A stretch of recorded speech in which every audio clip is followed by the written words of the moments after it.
Hi everyone, welcome back to my channel. I am your Muse Tracy. I am here to inspire you and empower you to live the life of your dreams, to create on purpose exactly what you want in all areas of your life, to stop settling, to stop suffering. You are not here to do either of those things.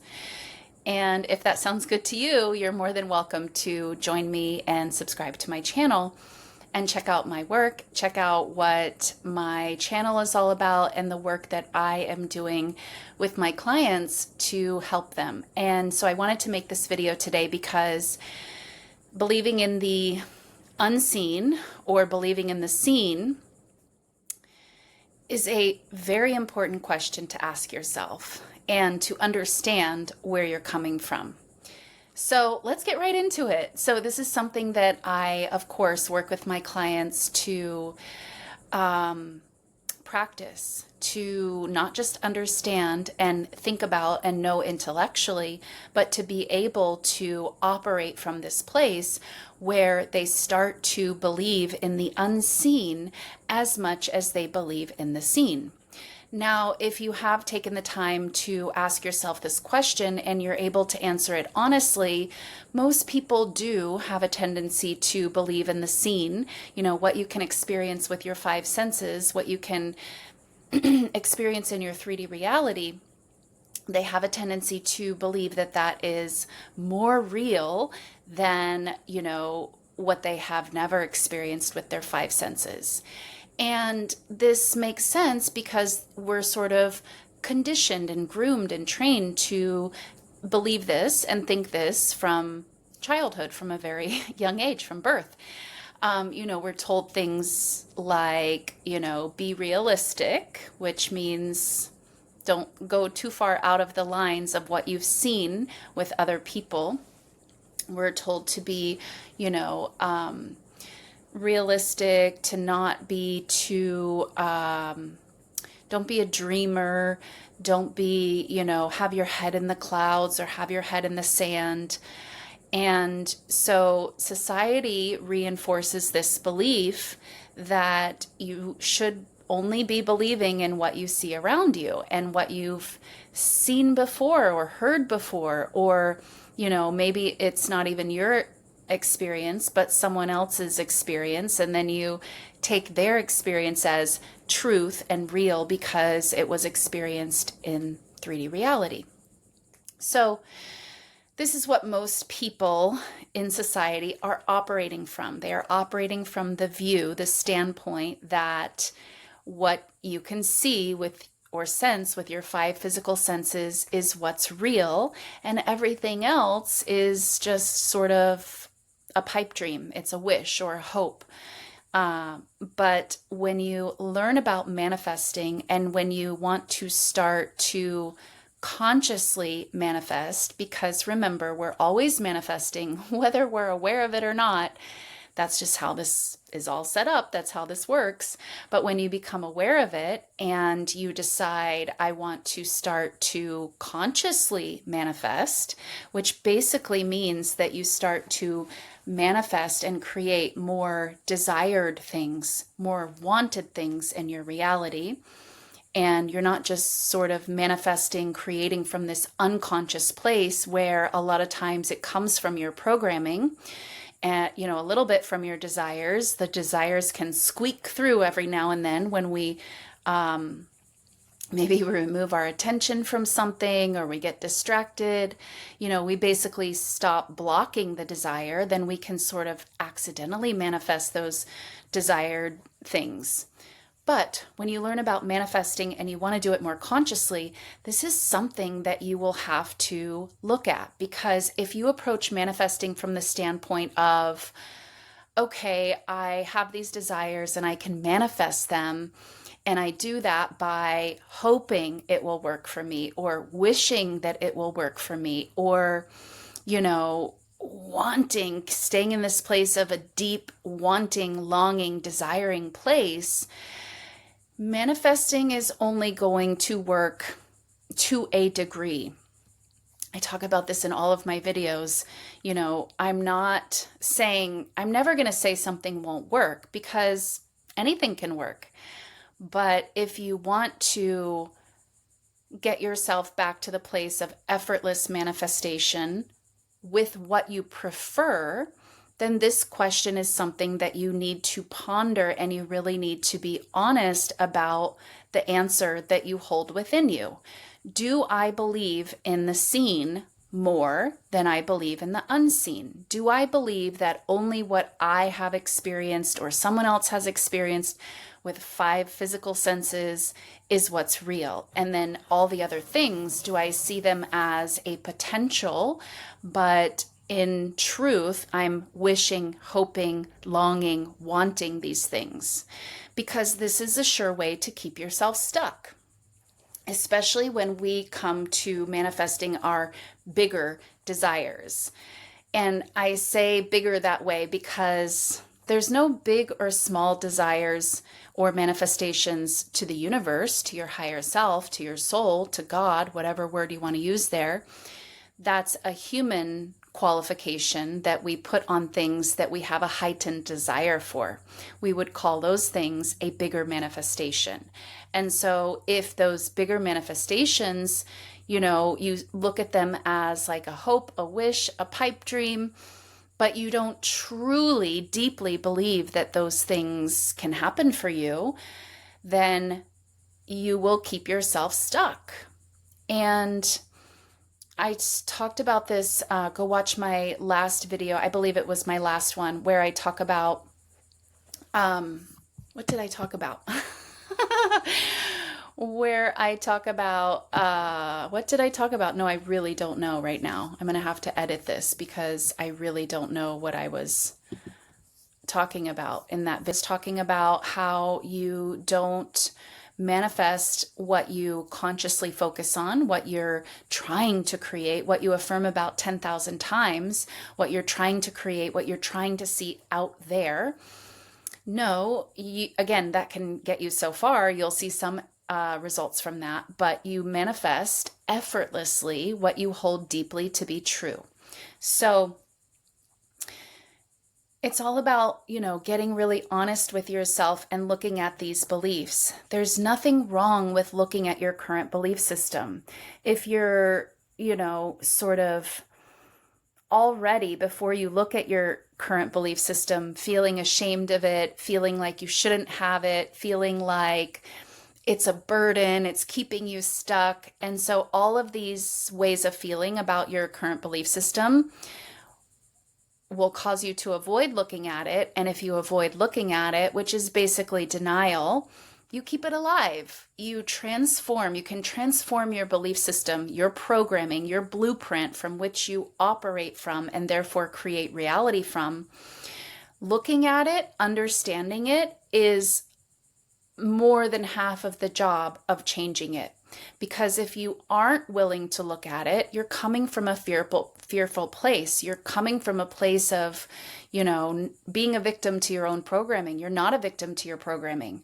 I'm not saying your programming is, your responsibility. It is your responsibility to know and understand. And if it's not what you prefer, change. That's the part that is your responsibility. But if you're already sort of shaming and blaming yourself for even having the belief system that, maybe let's talk about some of these beliefs. Money is hard to get. Money is hard to come by. Money is hard to earn. Money is scarce. Money is limited. Nice things don't happen for me, or I'm not allowed to have nice things. I'm not allowed to be wealthy. I'm not allowed to experience a high level of abundance. Or in relationships, the people I want don't want me. I'm not worthy of having this deep, true, loving connection that I deeply desire, right? So all of these things, if you hold these beliefs deep within yourself, due to your programming, due to your early childhood experiences, due to your environment, you hold those beliefs, those deep-seated beliefs about yourself, but you're ashamed of them. You're unwilling to look at them. You're unwilling to admit them. This is a sort of resistance and denial. And what you resist persists. So just loving yourself enough to take an honest look there at what is in my programming. Okay, my programming is not me. It's not me. I know the truth of my being. The true essence of my being is infinite, unlimited, limitless, eternal, right? You are not this physical human. You are an infinite being, a soul, a force of energy, having a human experience. That's the truth of your being. And so that limitless, energetic being isn't the programming. The programming is something that is layered on top of that. So there just doesn't need to be all this shame and blame around the programming, and also fear around the programming. And again, I know it's not lovely always to look at these things, but this is what it takes to get back to your truth of being that limitless, eternal, unlimited, powerful creator that you truly are. This is the truth. You don't have to become this. This is the truth of who you already are. It's just that layers get wrapped around it, and then we start to identify with those layers. We start to think and operate from, I'm not worthy of having wild abundance. I'm not worthy of having, this deep, connected, divine love that I truly desire. We start to identify with the false layers, as I like to call them. So, and then from those false layers, you create evidence of those layers. And then if you're still looking at the evidence, again, what you have created previously, consciously or unconsciously, if you're looking at that as real, and the desires that you wish to have that are outside of that, you look at those as like a pipe dream, a wish, a hope, a longing, a desire that maybe you never get to realize. You can see how this will keep you stuck. So you have to try to be honest with yourself, vulnerable, brave, honest. I keep saying in a lot of my videos recently, it takes courage to do this work. It takes courage, but the benefits will be there, I promise, because with this courage, look at the layers. Just by understanding and looking at them, you can start to shed them. It doesn't need to be hard and take years and years and years and years. That's false. That's not real. That's not true. That's just a fearful mindset that somebody somewhere might have told you. But it doesn't need to take years and years. Now, I'm not making light of this at the same time. This is deep, soul core, the core of your being type of work. But it doesn't need to take a huge, long time and be like this impossible mountain that you can't climb. That's not what you're here to do, is experience mountains that you can't climb, right?